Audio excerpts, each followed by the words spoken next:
이스라엘 자손들이 온전히 바친 물건으로 말미암아 범죄하였으니 이는 유다 지파 세라의 증손 삽디의 손자 갈미의 아들 아간이 온전히 바친 물건을 가졌습니다. 여호와께서 이스라엘 자손들에게 진노하시니라.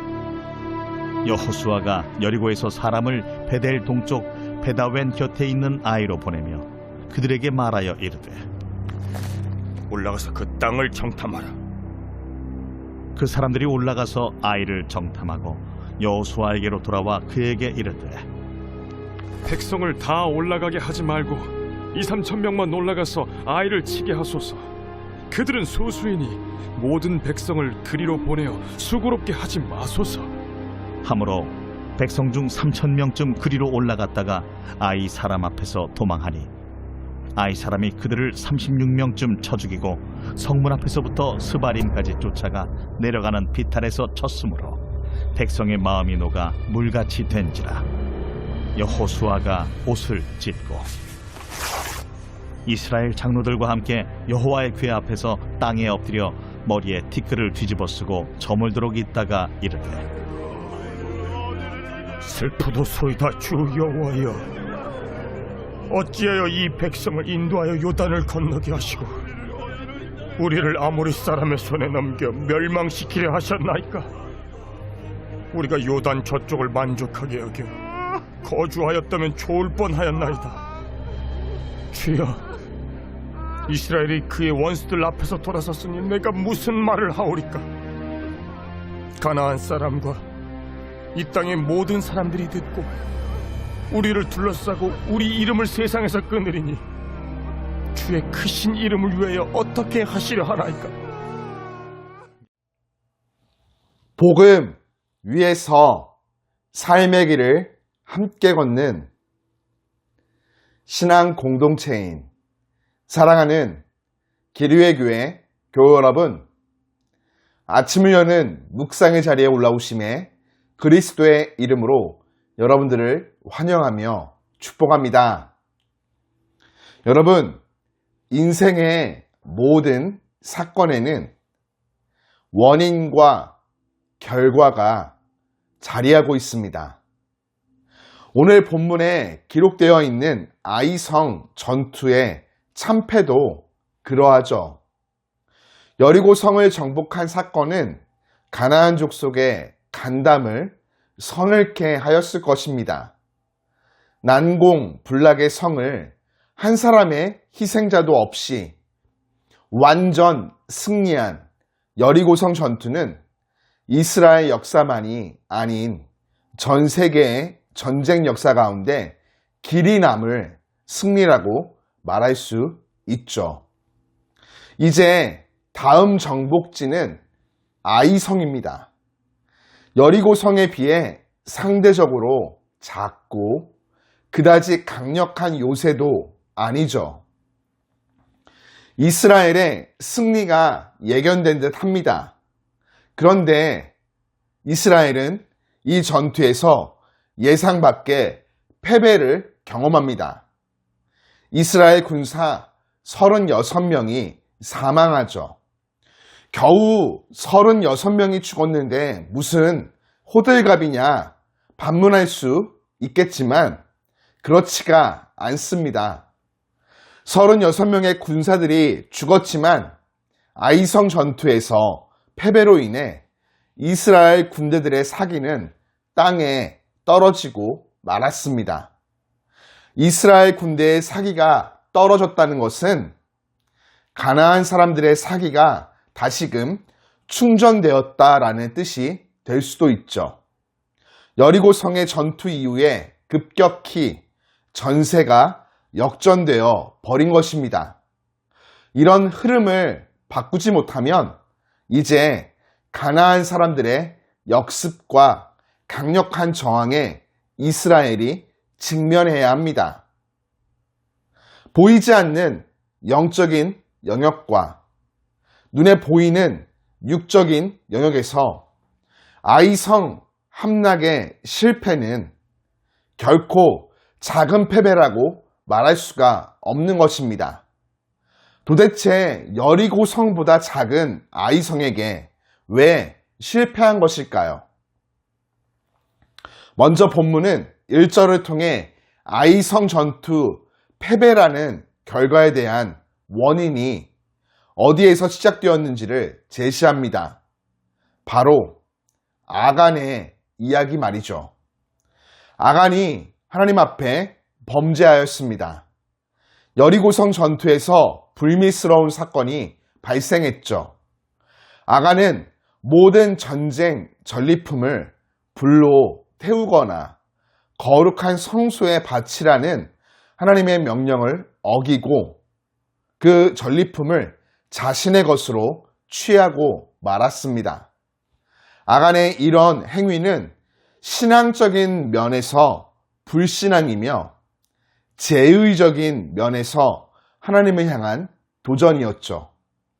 전리품을 하나님께 드리는 행위는 전쟁이 하나님께 속했음을 인정하는 것이며 전쟁에서의 승리의 원천이 하나님께 있음을 표현하는 것이었는데 아간이 이를 깨트린 것입니다.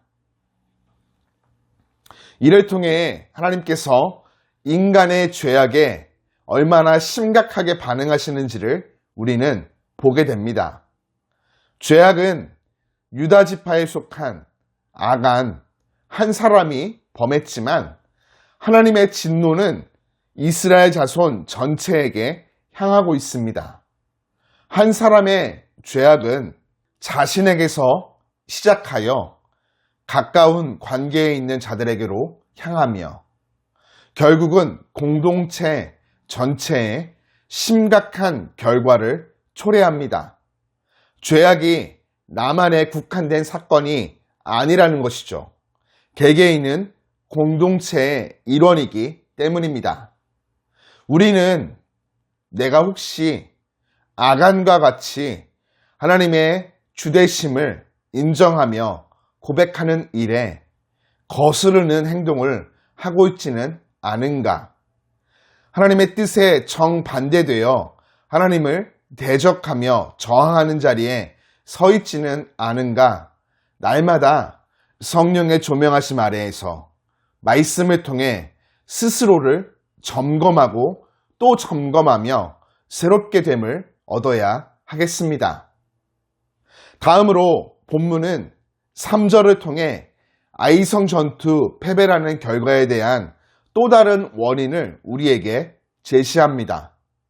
바로 교만함이죠. 앞서 여리고성을 탐지하고 돌아온 2명의 정탐꾼들은 여호수아에게 보고할 때 진실로 여호와께서 그 온 땅을 우리 손에 붙이셨으므로 그 땅의 모든 거민이 우리 앞에서 간담이 녹더이다 라고 분명한 신앙 고백적인 선언을 하였습니다. 하지만 오늘 본문에 등장하는 정탐꾼은 전쟁의 승패가 하나님에게 의존한다거나 하나님의 도움과 인도하심으로 전쟁에서 승리할 수 있다는 믿음의 고백을 전혀 하지 않고 있습니다. 기록되어 있지 않죠. 오히려 정탐꾼은 백성 전체가 올라갈 필요가 없이 2,000명에서 3,000명의 군사만으로 아이성을 정복할 수 있다는 지나친 자기 교만의 모습을 드러냅니다. 이를 통해 이스라엘이 여리고 성보다 작은 아이성 전투에서 왜 패배할 수밖에 없었는지에 대한 이유를 제시해 주죠. 잠언 16장 18절은 교만은 패망의 선봉이요 거만한 마음은 넘어짐의 앞잡이라고 말합니다. 하나님에 대한 의존, 하나님의 도움과 인도하심을 모두 무시하고 교만과 거만한 마음으로 자기의 힘을 의지할 때 찾아온 것은 당연히 패배였던 것입니다. 36명의 군사만 목숨을 잃은 것이 어찌 보면 지극히 정말 큰 다행이라고 말할 수 있는 것이죠. 하나님을 의존함으로 도우심과 인도하심 아래 승리를 한 번, 두 번 경험하다 보면 우리는 연약하고 부족하여 어느새인가 마치 내가 잘나서 승리하고 있다 착각에 빠집니다. 내 힘과 능력과 지혜와 지금까지 걸어온 인생의 경륜으로 무엇인가를 이룰 수 있다고 교만과 거만을 떨게 되죠. 그때 임하는 것이 바로 패망과 넘어짐입니다. 이런 삶 살지 않기 위해서는 우리 늘 깨어 하나님을 고백해야 합니다. 내가 아닌 하나님이 주어가 되는 인생을 살아가야 하는 것이죠. 모든 인생의 주도권이 하나님께 있음을 고백하는 것입니다.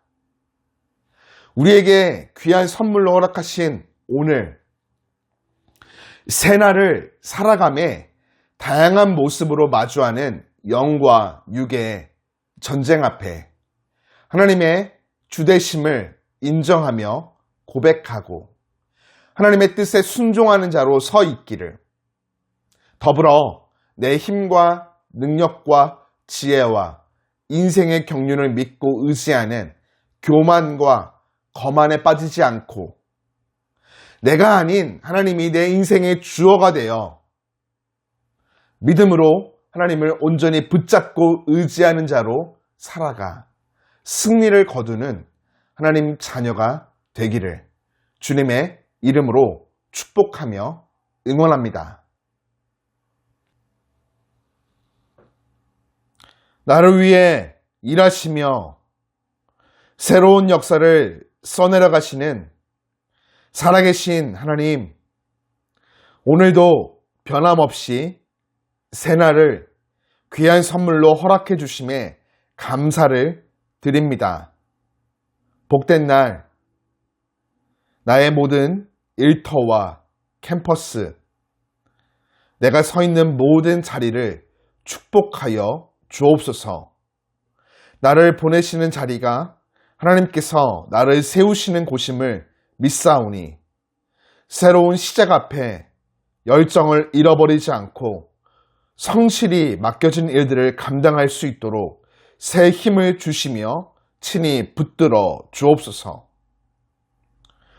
모든 자리에서 하나님께서 원하시는 거룩한 명령 앞에 순종하는 삶 살게 하시고 하나님을 기쁘시게 하는 삶 살아가며 승리케 하여 주옵소서. 나에게 부르심의 사명을 주시고 매 순간 동행하시는 주님, 이 아침 말씀을 묵상하며 기도함으로 주님의 손을 꼭 붙잡습니다. 나를 축복의 통로로 세우사 내가 서 있는 모든 자리에서 맡겨진 모든 일들을 감당하며 다양한 사람들을 만날 때 그들에게 입술을 열어 축복하며 기쁨과 감사를 나누는 복된 하루 살게 하여 주옵소서. 예수님을 찬양합니다. 예수님의 이름으로 기도드립니다. 아멘.